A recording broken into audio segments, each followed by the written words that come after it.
1959년 1월 27일 10명의 학생들이 소련 우랄 산맥에 위치한 오토르텐 산을 등반하기 위해 소련 비지아이 마을에 베이스 캠프를 차렸습니다. 이들은 산을 사랑하고 눈과 얼음으로 뒤덮인 대자연 속에서 자신들의 한계를 시험하고 싶어 했습니다. 탐사대는 우랄 폴리테크닉 연구소의 학생들과 졸업생들로 구성되어 있었으며 이고르 디아틀로프가 탐사대의 대장을 맡게 되었습니다. 이들은 젊은 하이킹 팀으로 등산에 대해서는 모두 풍부한 경험을 가지고 있었습니다. 그들은 1월 28일 베이스 캠프인 비지아이에서 출발해 소련 우랄 산맥을 거쳐 탐사 목표 지점인 오토르텐 산 등반을 마치고 2월 12일 베이스 캠프로 다시 복귀하는 계획을 가지고 있었습니다. 하지만 출발 하루 전 탐사대원 중 한 명인 유리우딘이 갑작스런 건강 악화로 쓰러지게 됩니다. 그렇게 1월 28일이 찾아오고 결국 유리우딘은 베이스 캠프에 남게 되며 나머지 9명의 대원들만 탐사를 떠나게 됩니다. 서로의 웃음과 우정을 나누며 하이킹을 떠나게 되는 학생들. 하지만 그들의 탐험은 미스터리한 운명으로 이끌리고 말았습니다.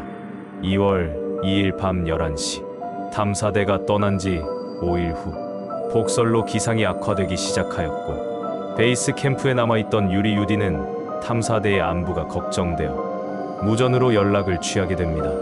다행히 탐험 대장인 이고르와 연락이 닿게 되었고 이고르는 현재 기온 영하 30도로 몹시 추운 날씨지만 대원들은 전원 무사하며 기상 악화로 인해서 경로를 잠시 벗어나 콜라샤을산에 임시 캠프를 차린 것 이외에는 특이 사항이 없다고 말을 전했습니다. 다음 날 2월 3일 6시경 유리우디는 그래도 걱정이 되어 이른 아침부터 다시 이고르에게 무전을 했습니다. 하지만 무전기에선 아무런 대답도 들려오지 않았습니다. 2월 12일 유리우디는 걱정이 되었지만 그래도 혹시라는 마음에 복귀 예정일인 2월 12일까지 베이스 캠프에서 기다렸습니다. 하지만 그들은 끝내 일정 마지막 날인 12일에도 베이스 캠프로 돌아오지 않았습니다. 유리우디는 결국 가족들에게 탐사대의 실종 소식을 전했고 2월 20일 가족들의 실종 신고로 인해서 콜라샤을산으로 구조대가 급파되었습니다. 구조대는 마지막으로 연락이 끊어진 지점을 중심으로 수색을 하기 시작했지만 당시 악천후와 콜라샤을산의 험준한 지형으로 인해 많은 어려움으로 진도가 나가질 않고 있었습니다. 2월 26일 수색 7일 만에 드디어 탐사대가 머문 임시 캠프를 발견했습니다. 하지만 거기엔 탐사 대원들은 보이지 않고 그들이 버리고 간 것으로 보이는 찢어진 텐트와 버려진 옷, 스키 장비와 탐험 도구 등만 남아 있었습니다. 구조대는 버려진 텐트 주변을 수색하기 시작했고 텐트에서 1.5km 떨어진 숲에서 불을 피운 흔적과 함께 대원 2명의 시신을 발견할 수 있었습니다.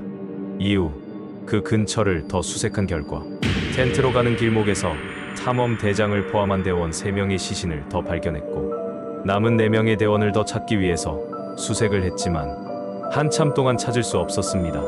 그로부터 2개월 뒤인 5월 4일 숲에서 75m 떨어진 계곡에서 나머지 4명의 시신을 마저 발견할 수 있었습니다. 모든 탐사대를 발견한 이후 구조대는 탐사대의 사망 원인 및 조사 결과를 발표했습니다. 하지만 이 발표를 들은 모든 언론들은 그것은 전혀 터무니없고 말이 안 된다며 의문을 제기했습니다. 첫 번째 의문. 처음 발견된 5명의 대원은 기온 영하 30도의 강추위에서도 속옷만 입고 신발도 신지 않은 차림으로 얼어 죽어 있었으며 하나같이 공포에 질린 표정이었다고 합니다. 그리고 텐트는 누군가 밖에서 안으로 침입한 것이 아닌 안에서 밖으로 탈출하기 위해서 찢어진 흔적이었습니다. 두 번째 의문. 마지막에 발견된 4명의 대원들은 자동차와 부딪힌 것 같은 큰 물리적인 충격으로 한 명은 두개골 골절, 2명은 가슴뼈 골절 같은 증상이 있었고 그 중에 유일한 여성인 루드밀라는 혀가 반드시 잘라나간 듯 존재하지 않았습니다. 그리고 그 계곡은 경사지고 깊은 곳이 아니고 완만한 곳으로 낙상이 생길 이유가 없었고 그들은 왜 임시 텐트에서 멀리 떨어진 곳에서 발견되었을까란 의문이었습니다. 세 번째 의문. 불이 나기 어려운 겨울인 것에 반해서 4명이 발견된 계곡의 전나무가 불에 탄 흔적이 존재했으며 탐사대원의 피부가 오렌지색으로 착색되어 있었고 일부 시신은 옷에서 높은 방사능 수치가 검출되었다고 합니다. 이렇게 많은 의문점들이 존재했지만 구조대가 발표한 탐사대의 사망 원인은 바로 기상 악화로 인한 저체온증으로 사건이 일단락되었습니다. 그로 인해 많은 음모론과 추측성 주장이 쏟아져 나오기 시작했습니다. 하지만 소련 정부는 조난 사고에 대해 공식 발표했습니다. 그 조사 관련 문건을 공개 금지 문서로 지정 후 콜라샤을산을 봉쇄하고 3년간 출입 금지 구역으로 지정해버리고 맙니다. 언론도 뚜렷한 소련 정부의 강압적인 태도로 인해서 더 이상 의문을 제기하지 못했으며 사람들도 시간이 지나감으로 인해서 기억 속에서 점차 잊혀져 갔습니다. 그러던 8년 후 1967년 저널리스트인 유리 야로보이가 탐사대의 사건을 바탕으로 한 소설을 출판했고 전 세계적으로 다시 뜨겁게 논란이 되기 시작했습니다. 그로 인해 탐사대의 죽음에 관해 여러 주장들이 제기되었습니다. 첫 번째 주장, 미국의 칼럼니스트인 마크 모르포드가 사건 당시 탐험대는 독초 때문에 환각 상태에 빠졌다고 주장했습니다. 그 증거로 캠프 주변엔 많은 독초가 존재했으며 그 독초들의 독이 눈으로 스며들었고 그것을 알지 못한 대원들이 그 눈을 취사용으로 사용하면서 모두 환각에 빠져 텐트 밖에서 저체온증으로 사망했다는 주장입니다. 하지만 당시 극심한 추위에서 생존하기 위해서 불을 피운 흔적이 존재했으며 나중에 발견된 대원들이 추위로 몸을 보호하기 위해서 먼저 죽은 사람들의 옷을 입고 있었다는 것으로 보아 만약 독초로 인해 환각 상태라면 그런 이성적인 행동은 하지 못한다는 반론이 나왔습니다. 두 번째 주장, 탐사대의 사망 원인이 그 당시 콜라샤을산의 토착민인 만시 원주민의 공격 때문이라고 주장했습니다.